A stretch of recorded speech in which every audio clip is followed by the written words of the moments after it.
Some background information.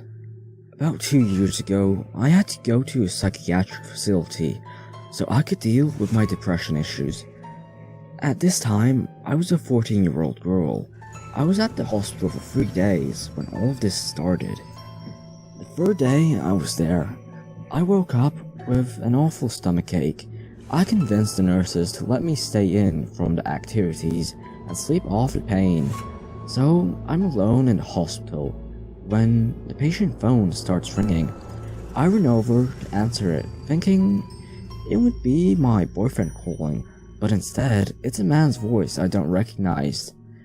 Can I talk to Sandra? I was the only patient there, so I said she wasn't there. Oh, alright. Who is this? The voice sounded a lot like my friend's dad, who I had just met the night before during visiting hours. I told him my name, figuring he would recognize it. What are you in here for, Macarena? I told him it was personal. This started to raise red flags for me, because I had told my friend's dad why I was there the night before. Did you fight to get in here? Like, beat up other girls? I said no, and I was quickly becoming creeped out. It took a few more personal questions for me to realize there was no Sandra at the hospital. I wasn't sure on everybody's names, but I definitely hadn't heard Sandra before. I really started becoming uncomfortable, and I told him I had to go, and that was that. Visiting hours come around, and then there's a phone call for me. A man asking for Macarena, saying it was my dad, but my dad was sitting right next to me. I explained that he had called earlier, and my dad was pissed. He went over to the phone and demanded to know who was calling. The man didn't say anything and hung up. After a couple more calls asking for me by name, I told the hospital staff. They became very concerned, and we weren't allowed to answer the phones for a while. Apparently, a convicted rapist has been calling the mental hospital for years, getting names of the girls who answer the phone. He then uses whatever information he learns from the girls and calls back continually, posing as their dad or boyfriend. Apparently, he even tried to pick up patients a couple times. The weirdest part is, when you call the hospital, you have to know the birthday of the patient you are trying to reach, or the staff won't put the call through. So he somehow knew a bunch of crazy teenage girls' info, and used it to prey on us when we least expected it. Number 2. It was a Saturday night. I was 17 years old and 35 minutes away from home. I was in a town called Abington, visiting my girlfriend at the time. It was around 11 PM when my mother texted me and told me she was about to leave the house and come pick me up, and wanted me to meet her at the 7-Eleven down the road from my girlfriend's house. The walk was pretty long. It was a straight shot past the shopping center, cemetery, and rows of homes. But it took me 20 minutes to get there.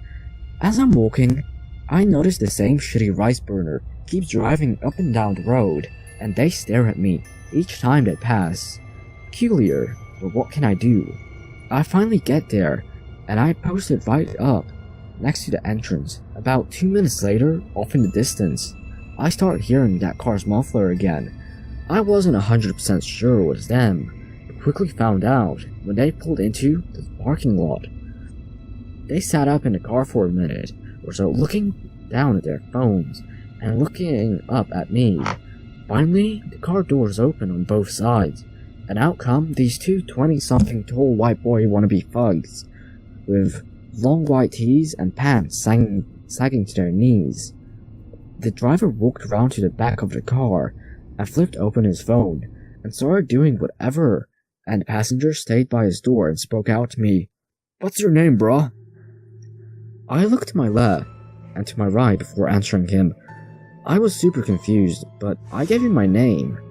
Then he asked me what I was doing around there. I told him I was just waiting for my ride. Staring me down, he reached into his pocket and my heart started racing. I started contemplating what this degenerate possibly could have been digging in his pockets for immediately after asking me these questions. Knife? A gun?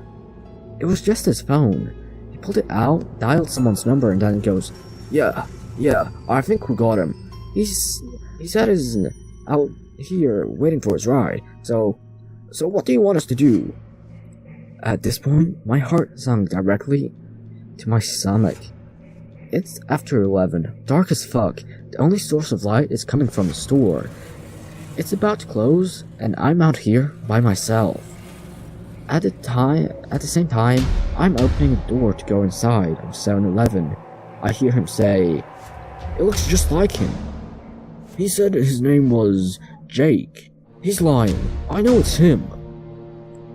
I'm in the back of the store, scared out of my fucking mind, trying to text my mother, see where she was at. I just stood in the back of the store until she replied. She messaged me a few minutes later saying she was 5 minutes away. The driver came into the store and walked to the aisle on the opposite side of the store I was on. I could see him peering over the shelf at me. I stood in the back of the store, unsure what to do. The clerk spoke out to us that he was getting ready to close up for the night. At that moment, I got a message from my mother that she said that she was 2 minutes away. I walked toward the door as fast as I could, not even looking back to see if the guy was following me out. When I got outside, the passenger still on the phone, and then told me that they would give me a ride to wherever I needed to go. I told him no, that it was okay because my ride just pulled in across the street. I'm saying this as I speedwalk past him and the car. I booked it over to the Walgreens and called my mom and told her where I was. She picked me up, and that was that.